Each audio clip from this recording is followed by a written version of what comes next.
Здравствуйте, дорогие подписчики и гости канала «Жизнь женщин». Вы замечали, как трудно порой выговорить такое, казалось бы, простое слово «нет»? Многие скорее согласятся сделать то, чего на самом деле не хотят, чем откажут. Но, соглашаясь выполнить любую просьбу или принять ненужное предложение, мы оказываемся в плену у чужих желаний. И в результате забываем про собственные. А потому нам стоит разорвать замкнутый круг вечных «да» и научиться отвечать «нет».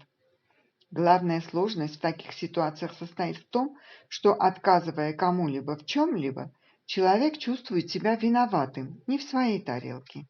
Он не хочет быть плохим для кого-то. Он уверен, что ему потом также откажут в просьбе, если он сейчас скажет «нет». Он боится потерять эти отношения и остаться один. Но соглашаясь на нежелаемое, внутри человека возникают различные негативные переживания, страдания, негодование, разочарование, обида. Чаще всего умение сказать «нет» связано с детскими переживаниями. Возможно, в детстве манипулировали вашими чувствами, полностью подчиняли вашу волю, не учитывали ваши желания и потребности. Ты будешь делать то, что я скажу, а то любить тебя я не буду. Мало ли, что ты не хочешь делать, надо и все. Таких непослушных отдают дядям-милиционерам. Я живу ради тебя, а ты мне смеешь такое говорить. Хорошие девочки не закатывают истерику. Почему умение отказывать так трудно дается? На это могут быть несколько причин. Первое. Страх потерять любовь. Часто мы боимся отказывать потому, что нас пугает возможная реакция человека. Нам кажется, что мы можем обидеть его, что этот человек расстроится и перестанет нас любить. Второе. Боязнь конфликтов. Есть мнение, что конфликты разрушают отношения. Психологи изо всех сил пытаются донести, что конструктивный конфликт только улучшает отношения, помогает лучше друг друга понять и общаться прямо, а не манипулятивно. Но не все к этому привыкли. Третье.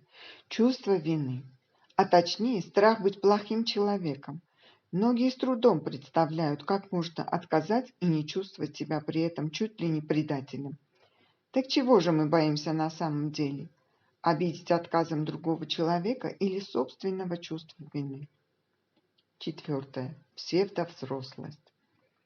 Всегда ли вы чувствуете свою силу, свой авторитет, свое право решать? Или это скорее редкие вспышки на фоне ощущения, что другие старше и сильнее? Так бывает, когда человек не успел присвоить себе свою взрослость. Ему тогда кажется, будто он все время ошибается, а другие точно знают, как сделать лучше.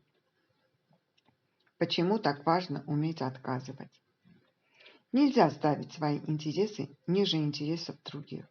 Часто так бывает, что, исполняя чужую просьбу, вы забываете о себе, жертвуете собой, своим временем. Запомните, здоровый эгоизм весьма важен для комфортного существования в обществе.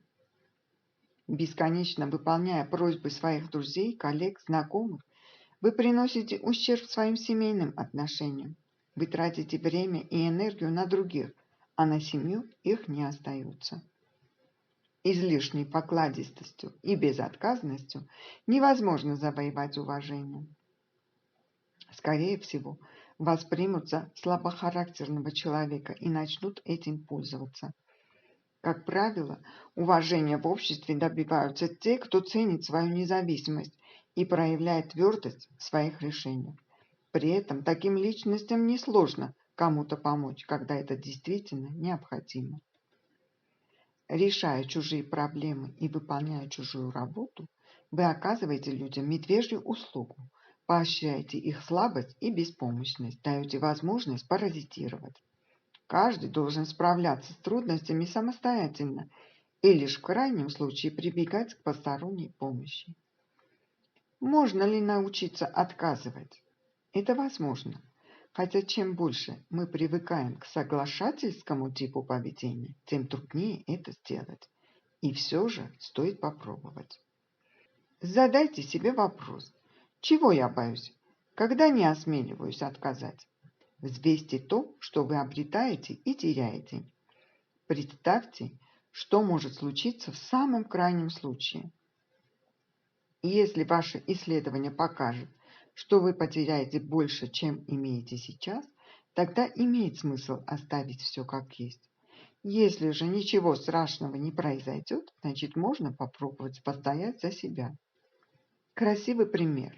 История Энди Сакс, героини фильма «Дьявол носит Прада».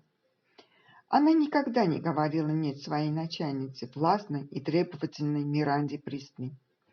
В результате Энди потеряла свои личные отношения, рассталась с молодым человеком. Но именно этот разрыв и помог ей определить, что для нее дорого и важно. Ее «нет», адресованное Миранде, очень эффектно. Она выбрасывает фонтан, разрывающийся от звонков, телефон и уходит. И именно этим поступком завоевывает уважение своей начальницы. Однако такие радикальные поступки трудны, да и не всегда нужны. Гораздо полезнее учиться отстаивать себя и свои интересы маленькими шажками. Возможно, пока я не могу добиться полной справедливости по отношению к себе, но хоть что-то я могу для себя сделать. Быть уверенным в себе человеком, уметь отказывать, соглашаться – эти навыки мы приобретаем в детстве, а потом доводим до совершенства, когда учимся быть деликатными, отстаиваем границы, стараясь не обижать других. Однако со временем представления о том, что для нас приемлемо и что нет, могут меняться. Также наши мысли, настроения, отношения. Вполне закономерно, что убеждения в 30 и 60 лет отличаются, а в те дни, когда у нас хорошее настроение, мы терпимее относимся к окружающим. Сказать «нет» многим нелегко. Кому-то в этом смысле повезло, и он уже научился это делать с легкостью. Кто-то научился, но не во всех ситуациях и не со всеми людьми. А для кого-то эта задачка еще впереди. Запомните, чтобы уметь говорить «нет», нужно не оправдываться, а уверенно констатировать свою позицию. Давать совет или наводку, как решить вопрос по-другому. Брать паузу, чтобы подумать. Выражать понимание проблемы и вникать в причины просьбы.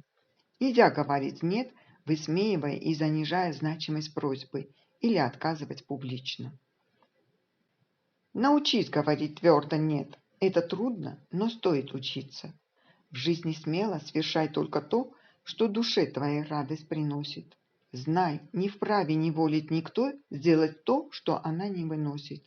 Даже если попросят друзья и неловко тебе отказаться, угнетать свою душу нельзя, откажись, чтоб потом не терзаться. Знаю, нет, очень трудно сказать, но пришло время мне научиться. С той поры стало легче дышать, и под гнетом душа не томится. Ведь у каждого правда своя, и не вздумай своей поступаться. Даже очень кого-то любя, не спеши от себя отрекаться.